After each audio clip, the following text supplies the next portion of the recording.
It's two things that you can do with somebody bigger and stronger.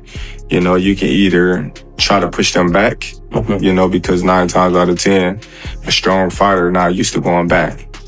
But I'm gonna go with Canelo because he didn't hold Turkey's hand. Yeah. No, look, I always say, I respect Terence Crawford. He's a very talented fighter, but he just win one big fight. If you see his record, he just beat one good fighter like Errol Spence is. Yes. But other than that, I don't think he's beating other great fighter like Spence.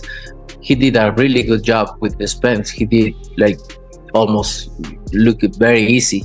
Canelo Alvarez responded to Terence Crawford's recent knockouts with a mix of respect and skepticism. He admitted Crawford's destruction of Errol Spence was impressive, so one-sided it almost looked easy. But Canelo quickly pointed out that Spence is the only true marquee name on Crawford's resume, questioning whether his record matches the hype. Looking ahead, Canelo told fans the truth will be revealed in the ring, leaving the boxing world hungry for answers. Are you tired of people asking you about Terence yet? No, look, I always say, I respect Terence Crawford. He's a very talented fighter, but he just win one big fight. If you see his record, he just beat one good fighter like Errol Spence is. Yes. But other than that, I don't think he's beating other great fighter like Spence. He did a really good job with the Spence. He did like almost look very easy. But I knew Terence Crawford is a great fighter. But you never know in boxing. We'll see. Canelo hinted that he already understands Crawford's style and tendencies. With a confident smile, he even teased that Brian "Bo-Mac" McIntyre, Crawford's trainer, will be the most frustrated man in the arena on fight night. To Canelo, this fight isn't just business, it's personal, and he's promising to make Crawford's... Now you're going to be able to do about it come fight night. I know Turkey's in your corner, I promise but look, it's going to be very difficult. He's going to be so mad that day. Believe me. I see you. I see you. You see I'm different. I see you too. Canelo's decision to bring in Jaron "Boots" Ennis for sparring is being hailed as a brilliant move. Analyst Johnny Ortiz explained that Ennis mirrors Crawford's body type and slick switch-hitting style better than anyone. Training with Ennis gives Canelo the chance to study Crawford's rhythm, reactions, and footwork in real time, all while sharpening his own timing and defense. The beauty of this setup is that both fighters benefit.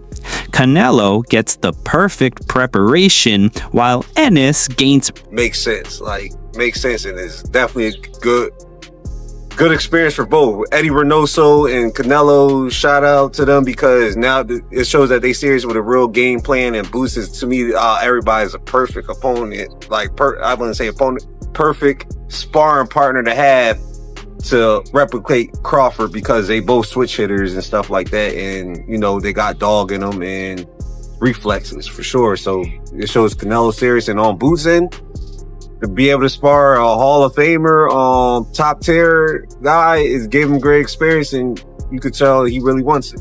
It's a sport where Boots is getting an opportunity to spar a Hall of Famer. Who cares? And in reality, what the fuck loyalty does Boots owe to Crawford when it comes to the sport of boxing? I mean, Crawford didn't do shit even back while Boots was trying to get his opportunity when it was Spence and Crawford.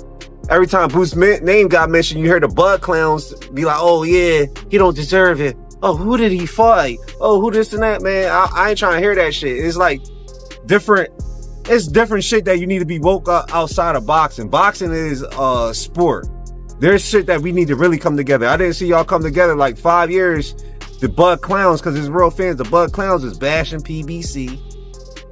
Everything Boots, when you bring up Boots' name, putting him down, I didn't hear like, oh yeah, instead of fighting Canelo or fighting this person, he should fight Boots. Jose Benavidez Sr. doubled down on the importance of having Ennis in Canelo's camp. According to him, Ennis doesn't just look like Crawford, he fights like him too, with the same smooth movements and tricky angles. That similarity allows Canelo to mentally prepare for what's coming on fight night. Benavidez also believes Crawford's smaller frame compared to Canelo will matter once the punches start landing. In his eyes, training with a physically strong, stylistically similar sparring partner gives Canelo confidence and maybe even a psychological edge before the opening bell. To give Canelo maybe a little bit more confidence that he is sparring somebody really good, and is a really good fighter, and I think that would be a good motivation, for Canelo Alvarez. I just think that Crawford is too small for Canelo. I think Canelo's too big for Crawford. But in my opinion, I think if Crawford can maybe just tap, hook, get out, maybe once in a while throw a straight punch and just win by points and use his legs, I think I see him winning by decision. But if he tries to exchange with Canelo Alvarez, I think he's going to make a mistake and he's going to get hit with one shot and maybe he can get hurt and that would change the whole fight, But I think he's faster.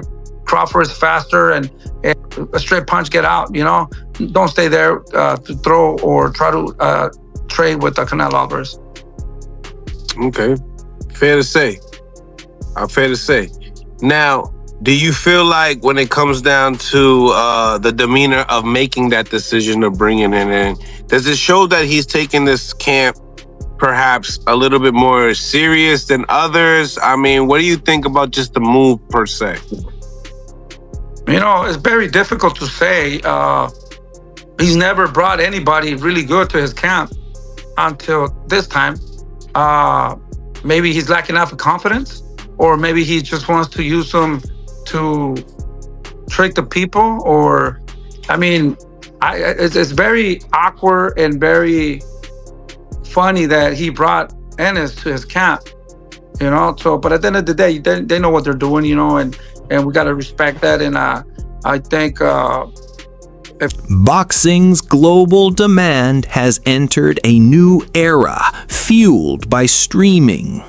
The Netflix spectacle between Jake Paul and Mike Tyson shattered records with a mind-blowing 65 million viewers, making it the most watched fight in history. That event proved combat sports have a wider reach than ever before. Now, Canelo versus Crawford carries the weight of surpassing that milestone. This fight isn't just about championships, it's about making history on a worldwide scale. Fans from every continent are waiting to see if Canelo and Crawford can outdraw Jake and Mike, setting a new standard for boxing in the streaming age. Like Jake Paul, Mike Tyson, which was obviously on Netflix as well, the biggest concurrent view was, I think, 65 million. So at one stage of a time, 65 million people were watching that fight, which is crazy, hence why it broke Netflix servers. I do wonder what this does. I think it does around 10 to 15, which is still an incredible number.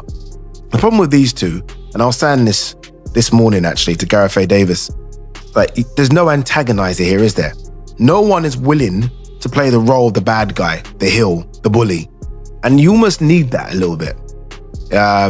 Jake Paul was actually quite smart in the way in which he promoted the Tyson fight. Obviously, look, it's Mike Tyson. But it was promoted so well where Jake was willing to be the guy that, I'm going to fuck up the greatest fighter of all time. You know, he was willing to kind of say all those things and play that role. So people almost tuned in to see him get chinned as well. Neither of these guys are playing that role. Neither of these guys, I don't think, have crossed over massively to non-boxing fans.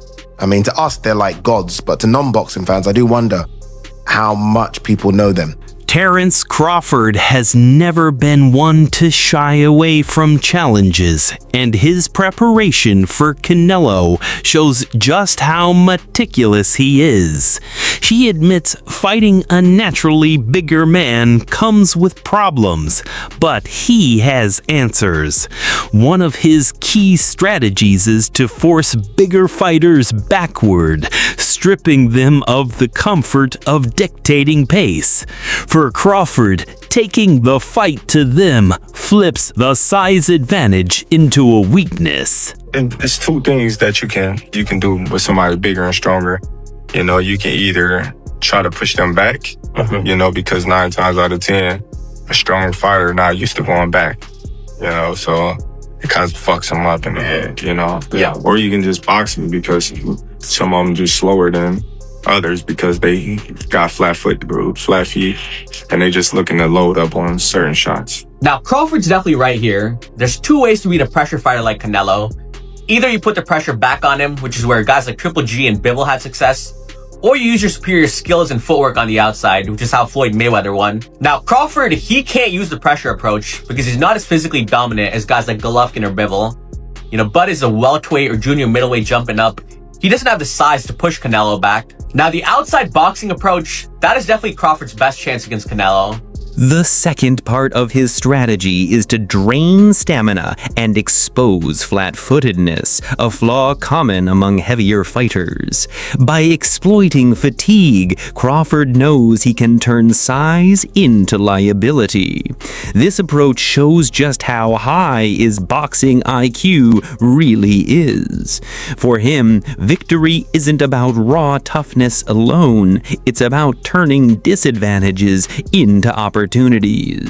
His training camp has been designed to sharpen conditioning, footwork, and tactical precision for the biggest challenge of his career. Canelo does struggle to cut off the ring at times. We saw that in the Skull fight. And he does load up on single shots now. But at the same time, Crawford is not the same pure boxer that Floyd Mayweather was. You know, Mayweather rarely got hit in that shell. And his form of countering, you know, a pull counter, for example, was, I'm not going to get touched and then I'll make you pay. Whereas Crawford's style of counterpunching is different. Bud will take one to throw 2 or 3 back, and he can't do that against Canelo because of the size and power difference. If Bud takes a clean right hand to throw back an uppercut or a hook, he's either going to get dropped or he's going to end up on his bike like Jermell Charlo. So while I do agree Crawford does have the superior skill set in this fight, but because he doesn't have the size to push Canelo back, or the defense of someone like Mayweather stay perfect for 12 rounds on the outside, I do think Canelo's size and power will make the difference in this fight.